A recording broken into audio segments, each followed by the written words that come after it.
terminer cette session de questions, Valérie Létard. Oui, merci Madame la Présidente et bien sûr au Président Varin qui, au travers de son rapport, a enfin abordé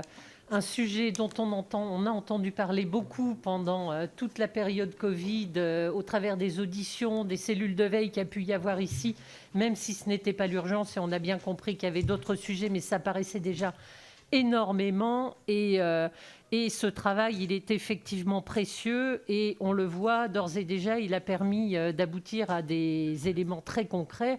J'en suis témoin évidemment dans la région des Hauts-de-France où on voit effectivement que l'État a repris vos propositions, Monsieur le Président, au travers du développement de 2 grandes plateformes industrielles que vous avez citées à Dunkerque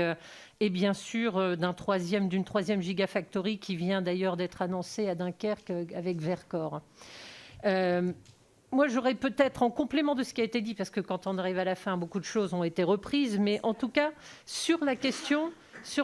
du recyclage, Monsieur le Président, on voit qu'il y a quand même dès à présent, dans des objets déjà utilisés, batteries, téléphones, etc., matière à engager des projets de recyclage et de récupération des métaux rares et de le faire sans trop attendre, parce que j'entends que vous dites qu'aujourd'hui, on n'est pas encore à l'heure où c'est véritablement essentiel. Pourquoi cette question ? Parce que je me demande, dans le milliard d'euros que vous avez évoqué,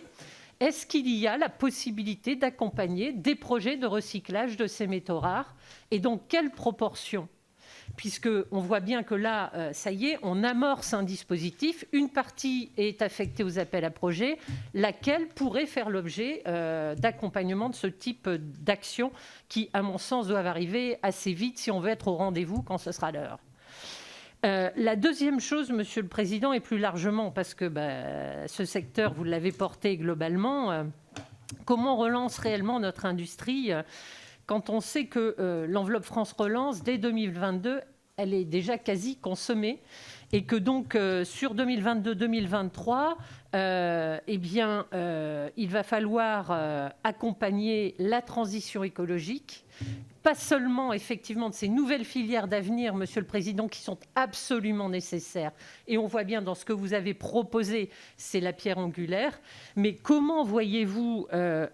notre stratégie Est-ce que vous voyez un grand plan d'investissement stratégique d'avenir plus global, d'avenir, mais aussi d'accompagnement de notre industrie ?